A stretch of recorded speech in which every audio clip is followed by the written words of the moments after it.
The Bible gives us a blueprint for the home, a blueprint for the Christian home. The maker of the family has a plan for us of how the family can work best. And how so? Through the biblical model. Whatever it be in life will work best if we follow the pattern of its designer, and the same is true of the family. The home is under attack. The enemy of souls wants to destroy families. And here we have outlined for us the framework of a Christian home, some important guidelines for a healthy marriage, relationship, and family living. God has the perfect plan. God has designed the family. God cares about families. Let's learn about how the family can operate in a biblical way. How can I become a better spouse? What does God expect of me in my marriage, in my family? Am I going God's way? Let's see, how has God designed the family to operate? Colossians 3, from verse 18 through 21, it says, "Wives, submit yourselves unto your own husbands, as it is fit in the Lord. Husbands, love your wives, and be not bitter against them. Children, obey your parents in all things, for this is well-pleasing unto the Lord. Fathers, provoke not your children to anger, lest they be discouraged." First, he addresses the husbands and wives. Marriage is a lifelong commitment, a covenant. Family is important. And yet, do we really show it? How is your family? Someone said, I put a mirror on my TV set. I wanted to see what my family looked like. There's a sense where there's a lot of lack in the home in terms of that relationship building. Someone has said, don't brag about your ancestors. Give your descendants something to brag about. Let's look at ourselves. Let's look at some principles of how a family will best work according to its designers. Verse 18 says, "Wives, submit yourselves unto your own husbands, as is fit in the Lord."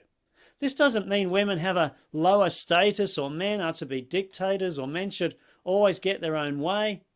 It means voluntary submission, a willing, joyful submission to the leadership of their husband, a recognition of authority. It involves a commitment, a concern, a learning from him, helping him, working with him, a reverence of him. It's a military term. It's phrased as a command. It's described as a lining up of soldiers under the commanding officer.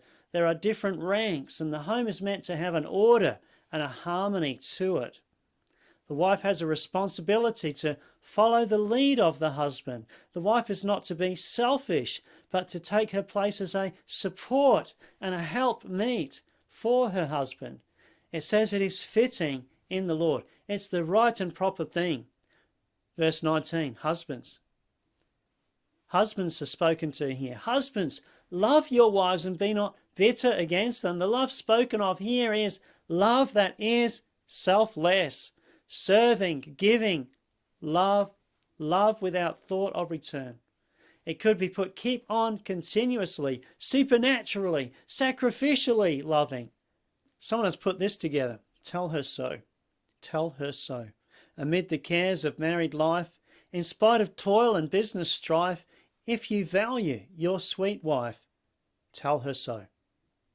There was a time you thought it bliss to get the favour of a kiss. A dozen now won't come amiss. Tell her so. Do not act as if she has passed her prime, as though to please her was a crime. If e'er you loved her, now is the time. Tell her so. Never let her heart grow cold. Richer beauties will unfold. She is worth her weight in gold. Tell her so. Although the husband is the head, he should not tread underfoot his wife.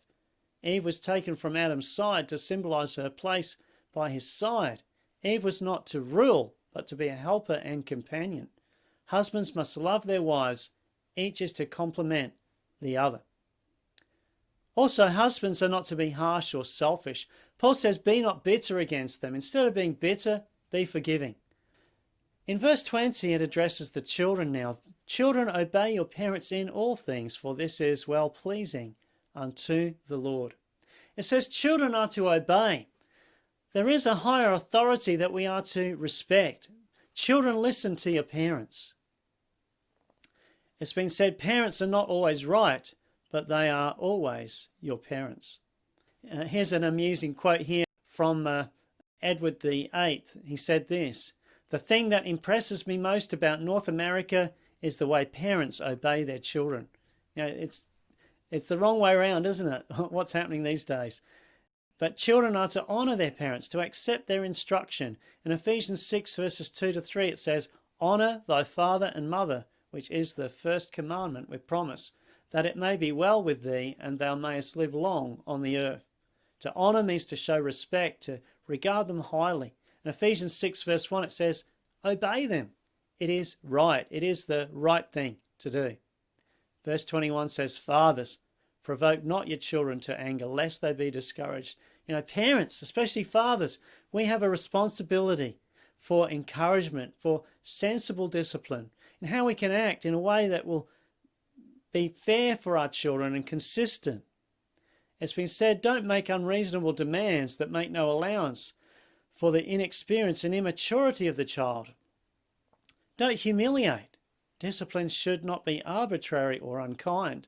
That will not build up the child. It will lead to discouragement and frustration.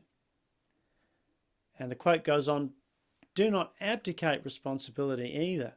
We are to give our children a Christ-centered training for life."